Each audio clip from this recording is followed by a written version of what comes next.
Voilà, bonjour, je m'appelle Georges et si j'ai décidé aujourd'hui de témoigner sur ce thème de la survivance de l'âme, surtout en ce jour symbolique, symbolique pour mon épouse et moi-même, car c'est notre anniversaire de mariage, car voyez-vous, il y a 38 ans de cela, mon épouse avait 16 ans et moi une vingtaine d'années. Au fond de cette vallée de la Garonne, au pied des Pyrénées, il y avait deux charmants petits villages, Barbazan et Sierre de Rivière.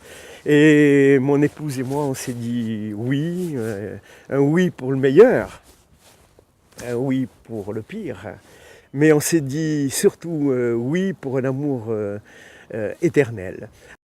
Je me suis toujours posé la question, est-ce que j'ai le droit de faire passer auprès d'un large public ces signes, de leur dire voilà ce qui m'est arrivé, voici mon témoignage, ou ce sont des signes personnels qu'il fallait garder pour soi. Je me suis longtemps posé la question.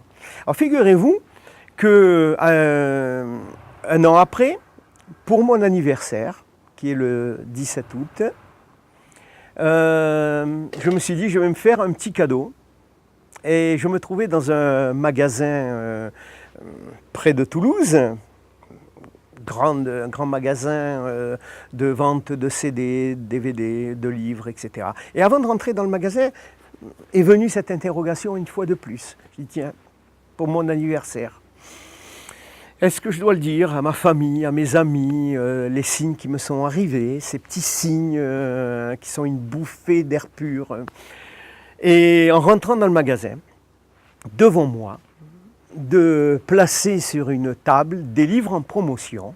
Et le premier livre, le regard s'est porté, figurez-vous, sur « Dites-leur que la mort n'existe pas ». C'était exactement la réponse à mon interrogation. Je me suis dit, ça c'est pour moi, indiscutablement. J'ouvre le livre au hasard, figurez-vous, et alors là, qu'est-ce que je tombe?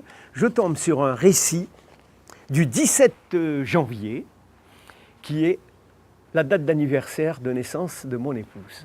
Alors mais vraiment,